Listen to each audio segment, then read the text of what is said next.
آپ نے مشہور اور گمراہ فرقے جماعت اسلامی کا نام ضرور سنا ہوگا۔ اس کی بنیاد رکھنے والے مولانا ابوالعلا مودودی ہیں۔ آج ہم انہی کے بارے میں جانتے ہیں کہ یہ کہاں پیدا ہوئے، کس طرح تعلیم حاصل کی، کس طرح اس فرقے کی بنیاد رکھی، اور آخر میں یہ بھی بتلائیں گے کہ مولانا مودودی اور ان کے ماننے والوں کو سننا چاہیے یا نہیں سننا چاہیے، جیسا کہ جاوید غامدی اور ان جیسے لوگ ہیں۔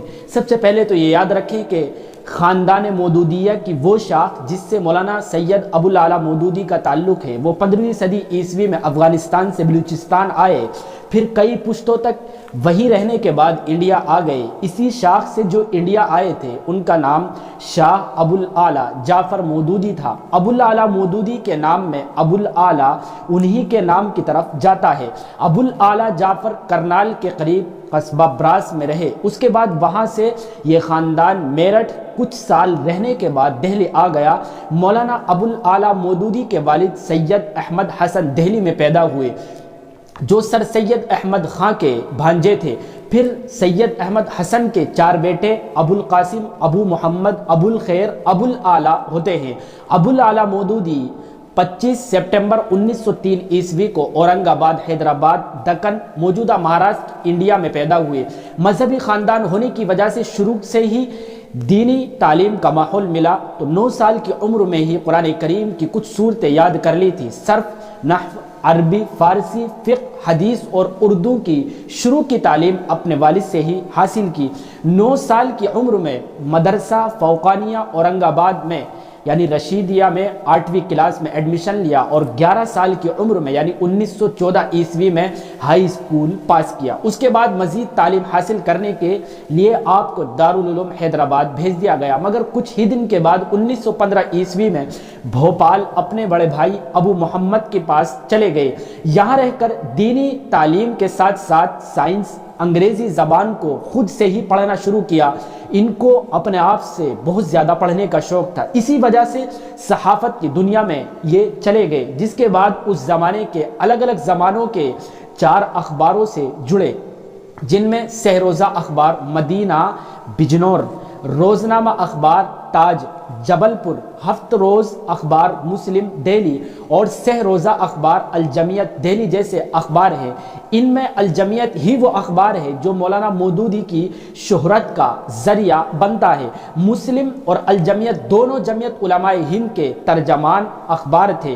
اسی سے پتہ چلتا ہے کہ مولانا مودودی نے شروع میں علماء دیوبند کے ساتھ رہ کر کام کیا، لیکن بعد میں ان کے نظریات کو دیکھتے ہوئے ان سے علماء دیوبند الگ ہو گئے۔ اسی دوران مولانا مودودی صاحب نے تعلیم بھی جاری رکھی اور دارالعلوم فتح پور دہلی اور مدرسہ عالیہ عربیہ دہلی سے علم حدیث، فقہ اور ادب میں ڈگری حاصل کی۔ اس کے بعد آخر میں مولانا مودودی صاحب نے صحافت سے ہٹ کر کتابوں کے لکھنے لکھانے کو اپنایا اور دہلی سے واپس حیدرآباد دکن چلے گئے، جس کے بعد بہت سی کتابیں انہوں نے لکھی۔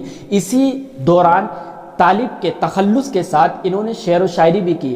پھر 30 سال کی عمر میں 1933 عیسوی میں اپنا رسالہ ترجمان القرآن کے ذریعے اپنے خیالات اور اپنے نظریات کو لوگوں کے درمیان پھیلانا شروع کیا۔ اسی دوران انہوں نے بہت سی کتابیں بھی لکھی، جس کے بعد سنجیدہ حلقوں میں مولانا مودودی کے نظریات اور ان کے خیالات کو ایک درجہ حاصل ہونے لگا۔ پھر 1938 عیسوی میں مولانا مودودی اپنے گھر والوں کے ساتھ پٹھان کوٹ پنجاب چلے گئے اور دارالاسلام نام کی ایک تحقیقی مرکز کی بنیاد ڈالی، لیکن 1938 سے 1939 تک یہ مرکز قائم رہ سکا۔ اس کے بعد 1939 سے 1942 تک لاہور میں رہے اور اسلامیہ کالج کے دینیات کے ڈپارٹمنٹ میں رہ کر 1 سال بغیر تنخواہ کے پڑھاتے رہے۔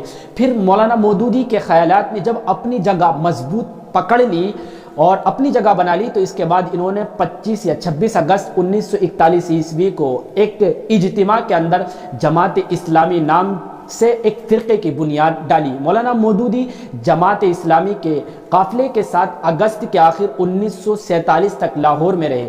بات کو زیادہ لمبا نہ پھیلاتے ہوئے صرف اتنا یاد رکھیں کہ پاکستان اور انڈیا کے بٹوارے کے بعد مولانا مودودی اور جماعت اسلامی کے دوسرے لوگوں کو 2 سال کے لیے جیل میں بند کر دیا گیا۔ رہائی کے فوراً بعد انہوں نے بہت سے دورے کیے، جس کے بعد کچھ ہی دنوں میں قادیانیوں کے خلاف ایک تحریک شروع ہوئی۔ اسی دوران لاہور میں مارشل لا لگ گیا اور مولانا مودودی سمیت جماعت اسلامی کی پوری مجلس شورا کو گرفتار کر لیا گیا۔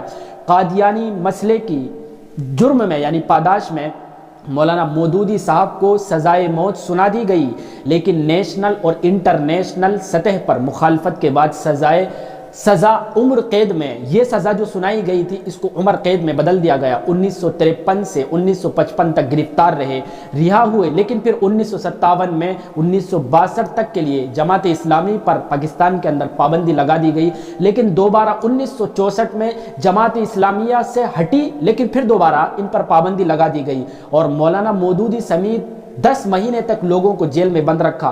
1967 میں پھر گرفتار کیا گیا، یہ چوتھی اور آخری ان کی گرفتاری تھی۔ آخر میں آپ کو بتاتے چلیں کہ 1969 عیسوی میں سعودی عرب حکومت کی طرف سے ان کو شاہ فیصل کا ایوارڈ بھی ملا ہے۔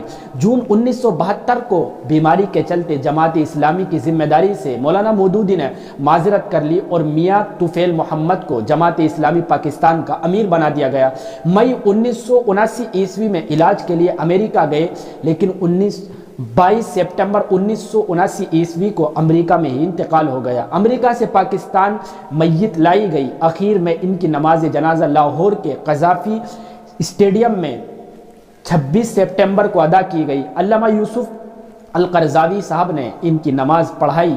آخر میں وعدے کے مطابق آپ کو بتلا دیں کہ یہ بات یاد رکھیں کہ ہمارے اکابر علماء دیوبند نے مودودی صاحب کے بارے میں کفر کا فتویٰ نہیں دیا ہے، حالانکہ ان کی عبارتوں میں، ان کی جو کتابیں ان کے اندر انبیاء کرام علیہم الصلاۃ والسلام، صحابہ کرام رضی اللہ تعالیٰ عنہم اجمعین پر تنقید کی گئی ہے اور ان پر اعتراض کیا گیا ہے، جس کا ان کو ہی نہیں دنیا کے کسی انسان کو اختیار نہیں ہے۔ لہذا اکابر علماء دیوبند نے پھر بھی احتیاط سے کام لیتے ہوئے گمراہ ہونے کا فتویٰ لگایا ہے، کافر ہونے کا فتویٰ پھر بھی نہیں لگایا ہے۔ لہذا یاد رکھیں کہ جب مولانا مودودی صاحب اپنے نظریات اور خیالات کی وجہ سے گمراہ ہیں تو ان کے نظریات اور خیالات کو ماننے والے جیسے جاوید غامدی وغیرہ لوگ ہیں، یہ بھی گمراہ ہیں۔ لہذا ان جیسے لوگوں کو نہ سنا جائے، اپنے آپ کو بچائیں، اپنے ایمان کی حفاظت کریں۔ اللہ ہم سب کو صحیح سمجھ عطا فرمائے۔